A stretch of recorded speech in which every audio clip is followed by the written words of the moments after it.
Hello everyone, आपका अपना channel Sintu maths में स्वागत है। आज के इस वीडियो में क्लास 8 के मेघा छात्रवृत्ति परीक्षा 2022 जो 27 फरवरी 2022 दिन रविवार को होगा, उसका कुछ क्वेश्चनों को मिलाएंगे। बहुत सारे स्टूडेंट का एक क्वेश्चन था कि सर जो आज एग्ज़ाम दिए उसका कितना क्वेश्चन सही हुआ है, कितना नंबर मेरा आ रहा है। तो आज चलिए इस वीडियो के तहत उनका प्रॉब्लम दूर हो जाएगा। तो वीडियो को बिना लेट किए स्टार्ट करते हैं।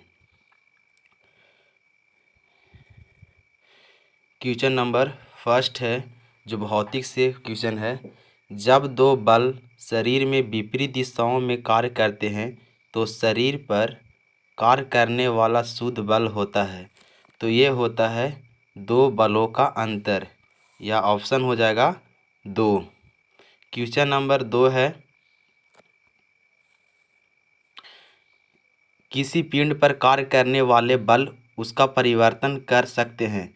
तो उपरोक्त में से सभी, यानी दिशा में भी परिवर्तन कर सकता है, आकार में भी परिवर्तन कर सकता है, गति में भी परिवर्तन कर सकता है किसी भी वस्तु पर बल लगाने से। क्वेश्चन नंबर 3 है, स्नेहक के पदार्थ हैं जो घर्षण कम करते हैं। तो किसी स्नेहक का प्रयोग किया जाता है घर्षण को कम करने के लिए। तो इसका क्वेश्चन का आंसर हो जाएगा ऑप्शन 2। ऑप्शन 2 होगा। क्वेश्चन नंबर 4 देखिए, प्रकाश के परावर्तन में आपतन कोण I और परावर्तन कोण R किसके बराबर संबंधित है। तो ये ऑप्शन 3 होगा, कोण I कोण R के बराबर होता है। तो ऑप्शन हो जाएगा 3। क्वेश्चन नंबर नेक्स्ट देखिए 5, एक उल्लू रात में साफ देख सकता है लेकिन दिन में नहीं, क्योंकि उसके पास है बड़ी संख्या में शलाकाएँ और कुछ शंकु होते हैं, यानी कम संख्या में शंकु होते हैं। इसके वजह से वो रात में साफ देख सकते हैं लेकिन दिन में साफ नहीं देख सकते हैं। क्वेश्चन नंबर 6 है, एक लोलक 5 सेकेंड में 20 बार दोलन करता है, तो इसकी समय अवधि है। तो इसको सॉल्यूशन करेंगे। चूँकि 20 बार चक्कर करने में 5 सेकेंड लगाता है, तो एक बार चक्कर करने में 5/20, तो 5 चौके 20, तो 1/4 का वैल्यू होगा 0.25 सेकेंड। ऑप्शन हो जाएगा 2।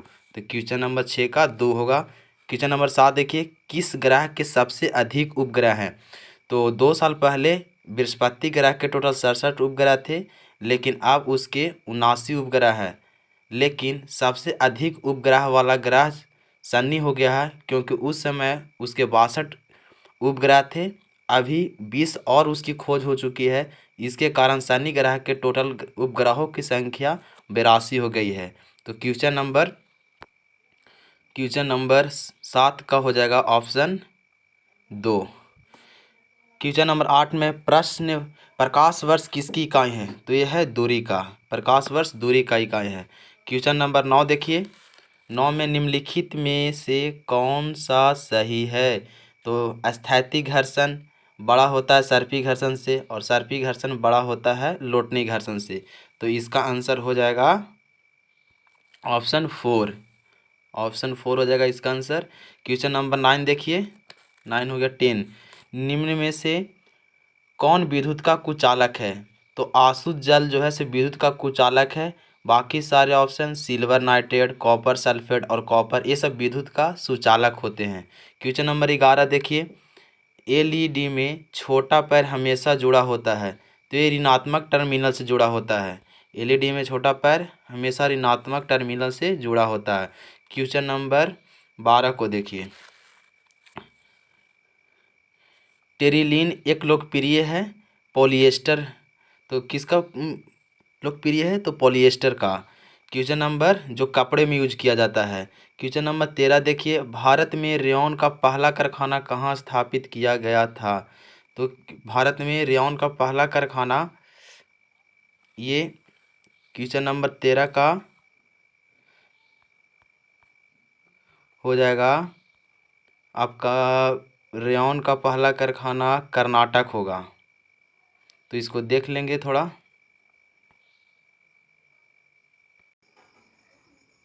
भारत में रेयॉन का पहला कारखाना कहाँ स्थापित किया गया था? तो ये किया गया था केरल में। क्वेश्चन नंबर 14 देखिए, वह न्यूनतम तापमान जिस पर पहुंचने के बाद कोई पदार्थ जलना शुरू कर देता है उसे उस पदार्थ का कहा जाता है, तो ज्वलन ताप कहा जाता है। उसे उस पदार्थ का ज्वलन ताप कहा जाता है, यानी ऑप्शन हो जाएगा 3। क्वेश्चन नंबर 15 देखिए, आग उत्पन्न करने के लिए इनमें से किसकी आवश्यकता होती है? तो ईंधन की भी आवश्यकता होती है, वायु की भी आवश्यकता होती है, ऊष्मा की भी आवश्यकता होती है, तो ऑप्शन 4 हो जाएगा उपरोक्त में से सभी। क्वेश्चन नंबर 16 देखिए, आजकल पक्की सड़कों के निर्माण में कोलातार के स्थान पर कौन सा पेट्रोलियम पदार्थ प्रयोग किया जाता है? तो ये बिटुमेन इसका प्रयोग किया जाता है, तो ऑप्शन हो जाएगा इसका 2, ऑप्शन 2 हो जाएगा। क्वेश्चन नंबर 17 देखिए, मृत वनस्पति के धीमे प्रक्रम द्वारा कोयले में परिवर्तन को कार्बनीकरण कहते हैं, तो 17 का हो जाएगा। क्वेश्चन नंबर 17 का हो जाएगा फर्स्ट ऑप्शन। क्वेश्चन नंबर 18 देखिए, इनमें से कौन सा तत्व ऐसा है जिसमें धातु और अधातु दोनों गुण पाए जाते हैं? तो सिलिकॉन का में दोनों गुण पाए जाते हैं, जर्मेनियम में भी पाए जाते हैं और आर्सेनिक में, क्योंकि ये सब उपधातु कहलाते हैं। तो क्वेश्चन नंबर 18 का आंसर हो जाएगा 4। क्वेश्चन नंबर 19 देखिए, इनमें से क्या अधातु होते हुए भी विद्युत का सुचालक है? तो ये ग्रेफाइट है जो अधातु होते हुए विद्युत का सुचालक है, क्योंकि हीरा विद्युत का सुचालक नहीं होता है, कोयला भी विद्युत का सुचालक नहीं होता है। ऑप्शन क्वेश्चन नंबर 20 देखिए, तो अधातु के ऑक्साइड कैसा व्यवहार करते हैं? तो अम्लीय। क्वेश्चन नंबर 21 देखिए, किसी विलयन में विद्युत धारा प्रवाहित होने पर डॉट डॉट डॉट प्रवाह उत्पन्न होता है, तो ये प्रभाव होता है रासायनिक प्रभाव। क्वेश्चन नंबर 22 देखिए, प्रतिवर्ष ओजोन दिवस मनाया जाता है, तो ये 16 सितंबर को मनाया जाता है प्रतिवर्ष ओजोन दिवस। क्वेश्चन नंबर 23 देखिए, वाल्मीकि राष्ट्रीय उद्यान किस पशु के लिए प्रसिद्ध है? यह बिहार का एकमात्र वाल्मीकि राष्ट्रीय उद्यान है जो बाघ के लिए प्रसिद्ध है, तो क्वेश्चन नंबर 23 का हो जाएगा ऑप्शन 1 बाघ। क्वेश्चन नंबर 24 देखिए, मनुष्य के लैंगिक प्रजनन में माता या पिता के कितने गुण सूत्र युग्मनज में शामिल होते हैं? तो ये 23। क्वेश्चन नंबर 25 देखिए, लड़कों में मूछ और दाढ़ी निकालने के लिए कौन सा हार्मोन उत्तरदायी है? तो ये टेस्टोस्टेरोन है, तो इसका हो जाएगा आंसर टेस्टोस्टेरोन। क्वेश्चन नंबर 26 देखिए, निषेचन की प्रक्रिया संपन्न होती है अंडवाहिनी में, जिसे फैलोपियन ट्यूब भी कहते हैं इंग्लिश में। उसके बाद क्वेश्चन नंबर 27 देखिए, एक जटिल जीव बनने का सही संयोजन क्रम है? तो जटिल जीव बनने के लिए सबसे पहले कोशिका का निर्माण होगा, उसके बाद कई सारे कोशिका मिलकर ऊतक का निर्माण होगा, और कई ऊतक मिलकर के अंग का निर्माण करते हैं, और बहुत सारे अंग मिलकर के अंग तंत्र का निर्माण करते हैं। तो इसका एक जटिल जीव बनने के लिए ये सारी प्रक्रिया चलते हैं, तो इसका आंसर हो जाएगा ऑप्शन 1, जो ऑप्शन 1 में है कोशिका, उसके बाद ऊतक, उसके बाद अंग, उसके बाद अंग तंत्र। क्वेश्चन नंबर 28 है, विश्व एड्स दिवस प्रत्येक वर्ष किस तिथि को मनाया जाता है? तो ये 1 दिसंबर को मनाया जाता है। क्वेश्चन नंबर 29 देखिए, वनस्पति, वन्य जंतु और जनजातियों के पारंपरिक जीवन के बचाने के लिए संरक्षित क्षेत्र क्या है? तो ये ऐसे चीज़ों को बचाने के लिए अभयारण्य का भी इस्तेमाल किया जाता है, राष्ट्रीय उद्यान का भी बनाया जाता है, और जीव मंडल रिजर्व भी किया जाता है, ताकि वनस्पति भी बच सके, वन्य जीव भी रह सके उसमें, और जनजातियों को भी। तो ये सारे चीज़ के लिए अभयारण्य भी हो सकता है, राष्ट्रीय उद्यान भी हो सकता है, जीव मंडल रिजर्व भी हो सकता है। तो इसका सबसे ऐसे तीनों ऑप्शन हो सकता है, लेकिन इसमें सबसे बेस्ट ऑप्शन कहेंगे तो इसमें हो सकता है ऑप्शन 3। क्वेश्चन नंबर 30 को देखिए, ग्रीन हाउस प्रभाव का कारण है? तो वायुमंडल में अत्यधिक कार्बन डाइऑक्साइड गैस का होना, यानी वायुमंडल में जितना CO2 की मात्रा में वृद्धि होगा, ग्रीन हाउस प्रभाव यानी ग्लोबल वार्मिंग के लिए उतना ही जिम्मेदार होगा। तो क्वेश्चन नंबर 31 देखिए, खेत से खरपतवार हटाने को कहते हैं? तो खेत से खरपतवार हटाने को निराई कहते हैं। क्वेश्चन नंबर 32 देखिए, वर्षा ऋतु में उपजाई जाने वाली फसलों को कहते हैं? तो ये खरीफ फसल कहते हैं। और रबी फसल गेहूँ के उदाहरण, गेहूँ रबी फसल में गेहूँ वगैरह आता है और जायद फसल ग्रीष्म ऋतु में उगाया जाता है। क्वेश्चन नंबर 33 देखिए, गेहूँ में रस्ट रोग होने का कारण क्या है? तो कवक के कारण गेहूँ में रस्ट रोग होता है। उसके बाद क्वेश्चन नंबर 34 देखिए, जीवों में निरंतरता के लिए आवश्यक है?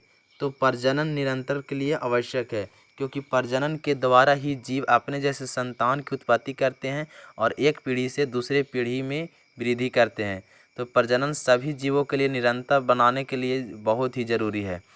एस्ट्रोजन है तो ये स्त्री हार्मोन है, एस्ट्रोजन एक स्त्री हार्मोन है। क्वेश्चन नंबर 36 देखिए, कह रहा है पुर्तगाली नाविक वास्को डी गामा कालीकट कब पहुंचा था? तो ये 1498 में पहुंचा था, क्योंकि वो 1492 में खोज करने के लिए निकला था, लेकिन भारत जब पहुंचा था 1498 में। क्वेश्चन नंबर 37 देखिए, रैयतवाड़ी प्रणाली का जनक था टॉमस मुनरो। तो टॉमस मुनरो रैयतवाड़ी प्रणाली का जनक था, तो इसका आंसर हो जाएगा ऑप्शन 1। क्वेश्चन नंबर 38 देखिए, संथाल विद्रोह का नेता कौन था? तो ये सिंधु कान्हू संथाल विद्रोह के मुख्य नेता थे। ऐसे 4 भाइयों के द्वारा ही किया गया था। क्वेश्चन नंबर 39 देखिए, जूट उद्योग का प्रधान केंद्र कहाँ था? तो ये बंगाल, क्योंकि पश्चिम बंगाल अभी भी जूट उद्योग के लिए बहुत ही प्रसिद्ध है। क्वेश्चन नंबर 40 देखिए, 1920 में कौन सा आंदोलन हुआ? तो असहयोग आंदोलन हुआ था 1 अगस्त 1920 में। इसमें क्वेश्चन नंबर 41 देखिए, दांडी किस राज्य में स्थित है? तो सब लोग जानते हैं दांडी आंदोलन चला था गुजरात में, तो दांडी है गुजरात। क्वेश्चन नंबर 42 देखिए, दिल्ली चलो का नारा किसने दिया? तो दिल्ली चलो का नारा सुभाष चंद्र बोस ने दिया था। दिल्ली चलो का नारा सुभाष चंद्र बोस ने दिया था। क्वेश्चन नंबर 43 देखिए, काला कानून किसे कहा गया है? तो रॉलेट एक्ट को काला कानून कहा गया था। क्वेश्चन नंबर 44 देखिए, भारत छोड़ो आंदोलन किस वर्ष हुआ? तो ये 9 अगस्त 1942 को भारत छोड़ो आंदोलन हुआ। तो क्वेश्चन नंबर 44 का हो जाएगा 4। क्वेश्चन नंबर 45 देखिए, संविधान सभा के प्रारूप समिति के अध्यक्ष कौन थे? तो BR अम्बेडकर प्रारूप समिति के अध्यक्ष थे। इसमें 7 सदस्य थे, हृदयनाथ कुजरू, KM पन्नीकर, KM मुंशी, ये सब टोटल 7 सदस्य थे, जिसके मुख्य प्रारूप समिति के अध्यक्ष उसमें BR अम्बेडकर थे। क्वेश्चन नंबर 46 देखिए, भारतीय संविधान कब लागू किया गया? इसको समझना बहुत ज़रूरी है। हमारा देश में 26 नवंबर 1949 को संविधान बनकर तैयार हो गया था, लेकिन इसे भारत में पूरे देश के लिए लागू किया गया था 26 जनवरी 1950 को। संविधान दिवस 26 नवंबर को ही मनाया जाता है, लेकिन गणतंत्र दिवस 26 जनवरी को ही मनाया जाता है। तो क्वेश्चन नंबर 47 देखिए, 46 का हो जाएगा 26 जनवरी 1950। 47 नंबर क्वेश्चन को देखिए, बिहार में चंपारण सत्याग्रह कब शुरू हुआ? तो ये 1917 में हुआ था। महात्मा गांधी इसमें मुख्य थे।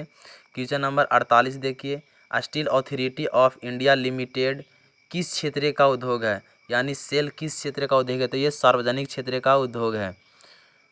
क्वेश्चन नंबर 49 देखिए, जिस कृषि में किसान मुख्यतः अपने परिवार की आवश्यकता की पूर्ति के लिए खेती करता है उसे कहते हैं? तो उसे निर्वाह कृषि कहते हैं। जीवन निर्वाह कृषि उसी कहा जाता है जो अपने ही परिवार की आवश्यकता के लिए वो कृषि कार्य करते हैं।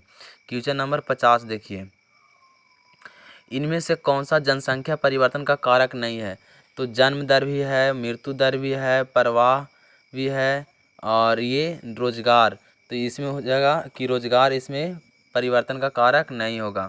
क्वेश्चन नंबर 51 देखिए, नवीकरणीय संसाधन का उदाहरण निम्न में से कौन सा? नवीकरणीय संसाधन का उदाहरण निम्न में से कौन सा नहीं है? तो ये कोयला हो जाएगा। क्वेश्चन नंबर 52 देखिए, निम्नलिखित में से कौन सा मानव निर्मित संसाधन है? कैंसर उपचार की औषधि जो मानव बनाता है। बाकी झरने का जल ये सब प्राकृतिक है, उष्णकटिबंधीय वन भी प्राकृतिक है। क्वेश्चन नंबर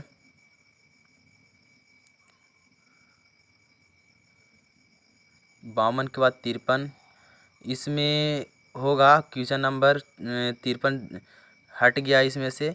क्वेश्चन नंबर 53 का शायद क्वेश्चन होगा कि इसमें कौन प्राथमिक क्षेत्र के अंतर्गत नहीं है। तो कृषि प्राथमिक क्षेत्र के अंतर्गत आता है, खनन प्राथमिक क्षेत्र के अंतर्गत आता है, पशुपालन भी प्राथमिक क्षेत्र के अंतर्गत आता है, लेकिन बैंक प्राथमिक क्षेत्र के अंतर्गत नहीं है। ये सेवा क्षेत्र में आता है, ये तृतीयक क्षेत्र भी कहते हैं इसको।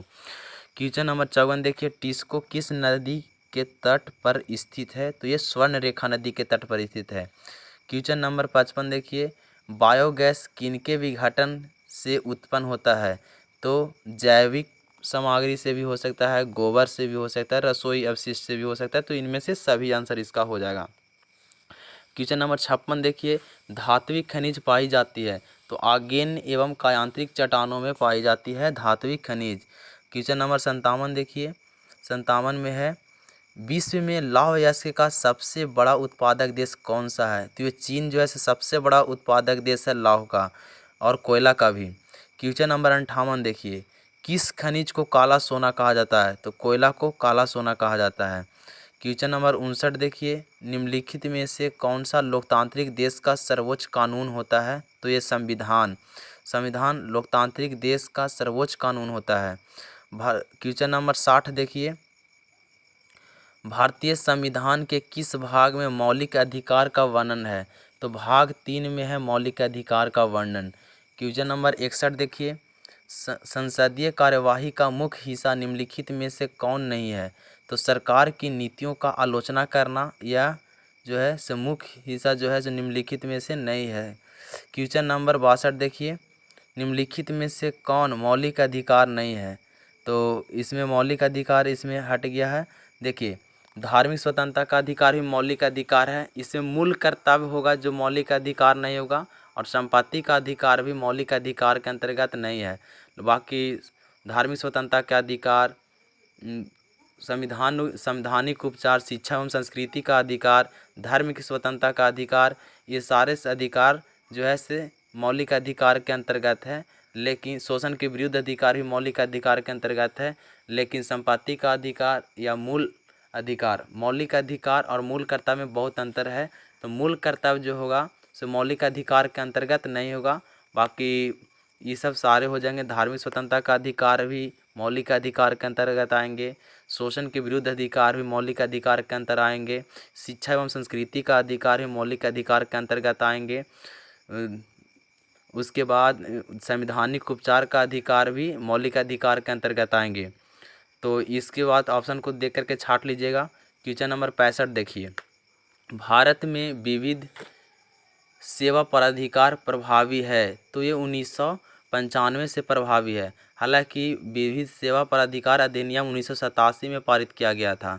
क्वेश्चन नंबर 66 देखिए, निम्नलिखित में से कौन सा उपभोक्ता सहकारी समिति का विशेषता नहीं है। तो जातिवाद का महत्व जो है, यानी ऑप्शन 3, जातिवाद का महत्व जो है उपभोक्ता सहकारी समिति का विशेषता नहीं है। क्वेश्चन नंबर 67 देखिए, सहकारिता एक संगठन है, ऐच्छिक संगठन है। यह सहकारिता कैसा संगठन है, यानी इच्छा के अनुसार ये बनने वाला संगठन है। क्वेश्चन नंबर 68 देखिए, कुपोषण रोकने के लिए काम कर रहे अंतर्राष्ट्रीय संस्थाओं को निम्न में से कौन सा है। तो WHO यानी वर्ल्ड हेल्थ ऑर्गेनाइजेशन भी करता है, FAO फूड एग्रीकल्चर ऑर्गेनाइजेशन भी करता है, यूनिसेफ भी। तो इनमें से ऑप्शन सभी हो जाएगा, यानी ऑप्शन 4 हो जाएगा। देखिए, क्वेश्चन नंबर 69, किस सदन को संसद का निम्न सदन कहा जाता है। तो लोकसभा को निम्न सदन कहा जाता है क्योंकि लोकसभा के सदस्य ही राज्यसभा के सदस्यों को निर्वाचित करते हैं। क्वेश्चन नंबर 70 देखिए, भारतीय सर्वोच्च न्यायालय के न्यायाधीशों की नियुक्ति कौन करता है। तो राष्ट्रपति के द्वारा होता है। भारत के सर्वोच्च न्यायालय के मुख्य न्यायाधीश तथा अन्य न्यायाधीशों की नियुक्ति राष्ट्रपति के द्वारा की जाती है। अब देखिए, इसमें हम ज़्यादा टाइम नहीं लेंगे, हम ऑप्शन बता देते हैं क्योंकि इसको पे सॉल्यूशन करना यहाँ संभव नहीं है। अगर आपसे सॉल्यूशन नहीं होगा तो आप कमेंट्स में करके बताएंगे, हम उसको ज़रूर आपको सॉल्यूशन करके भेजेंगे। तो क्वेश्चन नंबर 71 का बोल रहा है कि ए की आय बी की आय से 10% अधिक है। ए की आय बी की आय से 10% अधिक है। तो ए अगर बी की आय 100 होगा तो ए की होगा 110। लेकिन सी की आय से 10% कम है। तो अब सी की आय से बोल रहा है कि 10 पे, तो सी की अगर 100 करेंगे तो ये हो जाएगा 90। तो ये दोनों को रेशियो करेंगे तो यानी 0 से 0 कटेगा, इसको भी रेशियो करेंगे तो 0 से 0 कटेगा। तो ए के 99 होगा, बराबर करना वैल्यू पड़ेगा ना ए को। और उसके बाद बी को अगर 9 से गुना करेंगे तो ये हो जाएगा 90। और सी को 9 से गुना करेंगे, इसको तो इसको 11 से करना पड़ेगा गुना, तो ये हो जाएगा 11 से करेंगे तो 110। अब बोल रहा है कि बी की आय सी की आय से कितना कम या ज़्यादा है। तो बी की आय देखिए 20 कम है, 20 कम है कितना से, 110 से। और परसेंटेज के लिए 100 रख दीजिए। तो ये हो जाएगा, इसको लाइएगा आंसर तो ऑप्शन हो जाएगा बी। तो इस तरीक़ा से इसको सॉल्यूशन होगा। क्वेश्चन नंबर 72 देखिए, एक शुद्ध सिक्के के 3 बार उछाला गया, कम से कम एक पट होने की प्रायिकता क्या होगी। तो हो जाएगा 7/8, चूँकि टोटल आने की संभावना 8 होगी। और जिसमें एक ही ऐसा कंडीशन होगा जिसमें सभी पर हेड आएंगे, बाकी सातों पर टेल आएंगे, एक आ सकते हैं, 2 आ सकते हैं। चूँकि इसमें बोल रहा है कि कम से कम एक पट आने की प्रयत्न, यानी कम से कम एक, तो एक से तो अधिक आ सकता है। तो टोटल हो जाएगा 7/8। तो क्वेश्चन नंबर 72 का आंसर हो जाएगा ऑप्शन 4। क्वेश्चन नंबर 73 को देखिए, एक त्रिभुज में भुजाओं की लंबाई क्रमशः ए बी सी इकाई है। यदि x बराबर a बटा बी प्लस सी, प्लस में b बटा सी प्लस ए, प्लस में c बटा ए प्लस बी हो, तो इसमें x का वैल्यू के साथ क्या कंडीशन होगा। तो इसमें काटने के बाद जब भी आएगा वैल्यू तो x ग्रेटर देन हो जाएगा 2 से, यानी 2 से वैल्यू x का ज़्यादा आएगा। क्वेश्चन नंबर 74 देखिए, x प्लस 1 बटा एक्स बराबर 2 हो तो x के पावर 8 प्लस 1 बटा एक्स के पावर 8 बराबर क्या होगा। देखिए, यानी यहाँ पर x का मान भी 1 रखिए, यहाँ पर भी x का मान 1 रखिए, और एक एक जोड़िएगा तो 2 आएगा। तो यहाँ पर भी 1 रखिए और इसका वैल्यू भी 1 रखेंगे, तो 1 1 जोड़ने से भी क्या होगा, 8 होगा। हम पावर कुछ भी रहे कोई फ़र्क नहीं पड़ता है, अगर इस कंडीशन को फॉलो कर रहा है तो ये भी कंडीशन को फॉलो करेगा। तो ऑप्शन इसका हो जाएगा 74 के 3, यानी आंसर 2 हो जाएगा इसका। क्वेश्चन नंबर 75 देखिए, बोल रहा है 25 एक्स गुने 3 के पावर x बराबर 9 एक्स 5 के पावर x हो तो x का मान। तो ऐसा कंडीशन 0 ही रखने से इसका दोनों तरफ बराबर वैल्यू होता है। तो ये इसका आंसर हो जाएगा ऑप्शन 1, यानी 0। क्वेश्चन नंबर 76 को देखेंगे, एक घनाभ जिसकी बीमारी 16, 11, 8 मीटर है को पिघलाकर एक बेलन बनाया गया है जिसके आधार की त्रिज्या 4 मीटर है। तो बेलन की ऊंचाई निकाले। तो इसमें निकाल देंगे, यानी आयतन दोनों तरफ बराबर कर देंगे। 16 गुने 11 गुने 8 बराबर कर देंगे, पाई आर स्क्वायर होता है बेलन का आयतन, पाई आर स्क्वायर एच। तो यहाँ पर पाई के वैल्यू बैठाएंगे तो एच बराबर आ जाएगा आपको 28। इसको सॉल्यूशन कर लीजिएगा तो इसका आंसर हो जाएगा 1, ऑप्शन 1, यानी 28 आंसर होगा। क्वेश्चन नंबर 77 देखिए, एक व्यक्ति की मासिक आय 24,000 रुपया है, उसके बच्चे की पढ़ाई का मासिक खर्चा 2500 रुपये है। पढ़ाई के खर्च को पाई चित्र में निरूपित करने वाले त्रिज्यखंड का केंद्रीय माप निकालें। तो इसका केंद्रीय माप हो जाएगा 37.1/2। इसको निकाल लीजिएगा, 25/24,000 गुने में 360 करके त्रिज्यखंड को निकलता है। तो नेक्स्ट क्वेश्चन देखिए, क्वेश्चन नंबर 78, एक त्रिभुज के शीर्ष A00 B20 एवं C02 इंडिकेट किया है। तो बोला ABC का क्षेत्रफल क्या होगा। तो इसका फार्मूला है जो 10th में पढ़ना है, त्रिभुज का क्षेत्रफल बराबर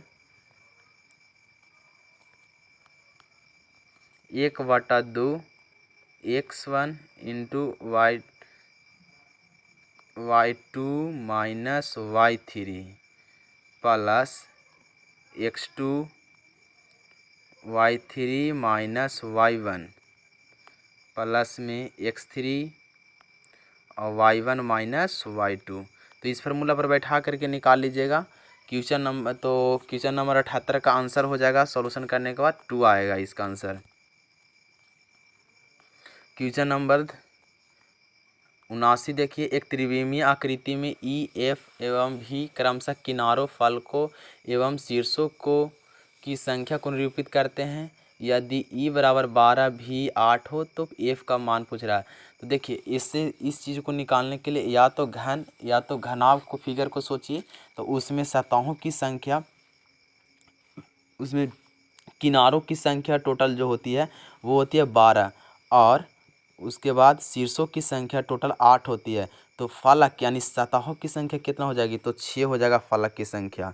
क्वेश्चन नंबर, इसका 6 हो जाएगा आंसर। नेक्स्ट क्वेश्चन को देखेंगे, क्वेश्चन नंबर 80 को। 80 में है, एक छात्रावास में 75 छात्र के लिए 24 दिनों का भोजन उपलब्ध है। यदि 15 छात्र छात्रावास छोड़ देते हैं तो भोजन कितने दिनों तक चलेगा। तो देखिए, 75 छात्रों का भोजन 24 दिनों के लिए है, तो बोल रहा है कि 15 छात्र छोड़ देते हैं छात्रावास को, तो टोटल 60 संख्या बचेगा। तो कितना दिन तक चलेगा, तो 1 दिन तक मान लेते हैं। अब देखिए, 15 पचे 75, 15 चौके 60, और 4 से 6 चौके 24, तो 6 पचे 30 दिन तक चलेगा इनका। तो ऑप्शन हो जाएगा 2, यानी 2 में है 30 दिन। क्वेश्चन नंबर 81 देखिए, ए एक कार्य को 15 दिनों में करता है, बी की क्षमता 50% अधिक है ए से, तो साथ कार्य करते हुए दोनों को कितना दिन में पूरा कर लेंगे। देखिए, ये जो है से क्वेश्चन गलती दे दिया है। इसमें पूछ रहा है दोनों मिल करके, तो दोनों मिल करके 6 दिन में कार्य करेगा।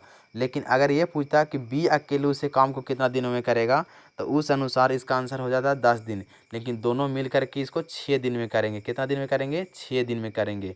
तो क्वेश्चन के अनुसार जो दोनों मिल करके बोल देगा तो 6 दिन में होगा, और उसके अनुसार ऑप्शन इसमें सही नहीं है।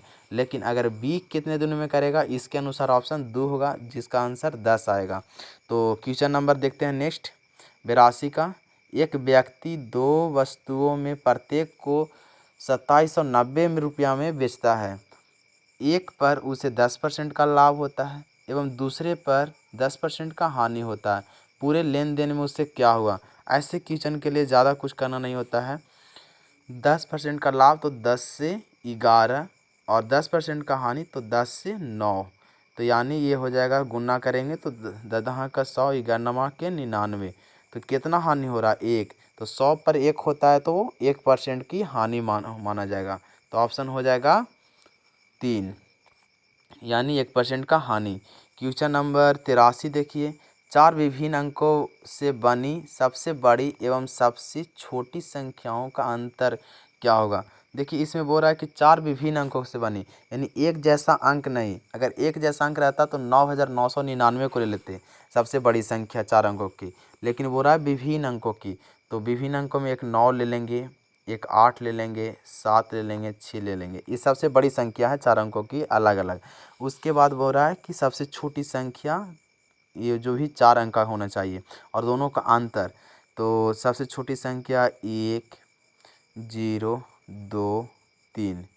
तो इसको देखिए, 6 में से 3 जाएगा तो 3, और 7 में से 2 जाएगा तो 5, 8 में से 0 जाएगा तो 8 ही होगा, और 9 में से 1 जाएगा तो 8। तो इस अनुसार ऑप्शन हो जाएगा 2, यानी 88 53। नेक्स्ट क्वेश्चन को देखेंगे, क्वेश्चन नंबर 84। क्वेश्चन नंबर 84 में, यदि 9 के पावर 4 एवं 3x 9 के पावर 4 के बीच में पूर्ण वर्गों की संख्या n है, तो n का मान निकाले। ये 3 के बाद x दिया है या गुना दिया है पता नहीं चल रहा। तो इस अनुसार इसका ऑप्शन सी या 4 हो सकता है, यानी 3 या 4 हो सकता है। उसको देख लीजिएगा आप थोड़ा। नेक्स्ट क्वेश्चन को देखते हैं, क्वेश्चन नंबर 85। यदि एक संख्या का 75% 150 है, तो संख्या का 79% क्या होगा। तो आराम है से निकल जाएगा, x का 75% बराबर है 150। तो यहाँ पर परसेंटेज रहेंगे तो बटा में 100 हो जाएगा, 50 दूनी 150, यानी x बराबर हो जाएगा 200। अब 200 का 89% निकाल दीजिएगा, आराम से इसको गुना करिएगा तो ऑप्शन हो जाएगा 178, यानी ऑप्शन 2 हो जाएगा। 178 इसका आंसर होगा। कितना होगा इसका आंसर, 178। नेक्स्ट क्वेश्चन देखिए, 85 के बाद 86। ये संख्याएं 1 2 3 ... 100 के एक पंक्ति में इस प्रकार सजाया गया है कि दो संलग्न स्थानों पर स्थित संख्याओं का अंतर कभी भी 50 से कम नहीं हो। यदि इस प्रकार के सजावटों की संख्या n हो तो n बराबर क्या होगा। ये भी आंसर क्वेश्चन पता नहीं चल रहा है तो इसको देख लीजिएगा थोड़ा कि इसका आंसर 1 या फिर 4 हो सकता है। ज़्यादातर चांस में इसका नहीं निकाले जा सकते हैं कंडीशन में। चलिए देखते हैं क्वेश्चन नंबर 87, इसे भी आप देख लीजिएगा।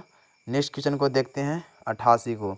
7 लगातार संख्याओं का औसत 83 है, सबसे बड़ी संख्या क्या होगा। तो इसमें इसको सॉल्यूशन करेगा, एक्स मानेगा, ये x+1 x+2 इस तरह से x+6 तक जाइएगा तो उसको कैलकुलेशन करेगा तो सबसे बड़ी संख्या जो आएगा x का वैल्यू निकलेगा 80। तो 80 और 7वां संख्या है x+6 तो उसका आंसर हो जाएगा आपका 86 यानी ऑप्शन 3। क्वेश्चन नंबर 89 देखिए। a/b रूट में b/a रूट में a/b है बराबर a/b के पावर m।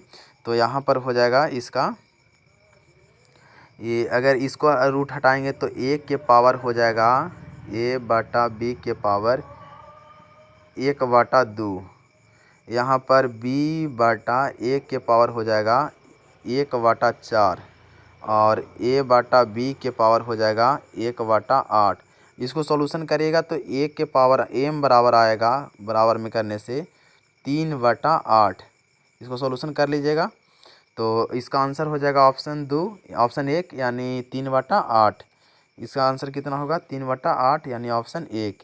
नेक्स्ट क्वेश्चन को देखते हैं, क्वेश्चन नंबर 90 जो लास्ट क्वेश्चन है। एक आयत की लंबाई उसकी चौड़ाई के आधे के समान है। यदि आयत की परिमिति 90 मीटर है तो आयत का क्षेत्रफल क्या होगा। ये क्वेश्चन में भी त्रुटि किया है। देखिए क्या बोला, एक आयत की लंबाई यानी एल जो है उसकी चौड़ाई की यानी ब्रेथ का आधे के समान है, यानी इसका आधे के समान है। तो यानी रेशियो निकालेगा तो 1:2 हो जाएगा, मतलब चौड़ाई ही ज़्यादा दे दिया है। यदि आयत की परिमिति तो इसको x मानिएगा तो इसको 2x मान लीजिएगा। अब आयत की परिमिति दे दिया यानी 2 × x + 2x बराबर दे दिया है 90। तो 3 × यानी 6x बराबर हो जाएगा 90। तो 15 छक्का 90 यानी x बराबर आ गया 15। अब x बराबर 15 तो 2x बराबर हो जाएगा 30। तो 1 15 एगो हो जाएगा 30। तो ये दोनों को क्षेत्रफल निकालने के लिए गुना करते हैं तो 15 या 45 यानी 450 आंसर इसका होना चाहिए मीटर स्क्वायर। लेकिन इसको 450 कोई ऑप्शन में ही नहीं है तो जो भी उस अनुसार शायद मिस्टेक हो सकता है इस क्वेश्चन बन आंसर ऑप्शन लिखने में। तो इसके अनुसार ऑप्शन तो कोई नहीं है तो 450 मीटर स्क्वायर इसका आंसर होगा। लेकिन इसको 480 भी मार सकते थे क्योंकि 400 लास्ट में 0 उसी ऑप्शन में है। तो इसका आंसर हो जाएगा 450। तो यहीं इस वीडियो को समाप्त करते हैं। टोटल इसमें क्वेश्चन 90 थे। जो भी क्वेश्चन, क्योंकि इसमें सॉल्यूशन उतना टाइम नहीं है कि कर पाएँ आप। अगर कोई क्वेश्चन इसमें सॉल्यूशन नहीं होता है तो आप इसको सेंड करेंगे क्वेश्चन को बनाने के लिए, ज़रूर हम यहाँ से बना करके देंगे आपको। और वीडियो को यहीं पर समाप्त करते हैं। Thanks for watching video. जय हिंद।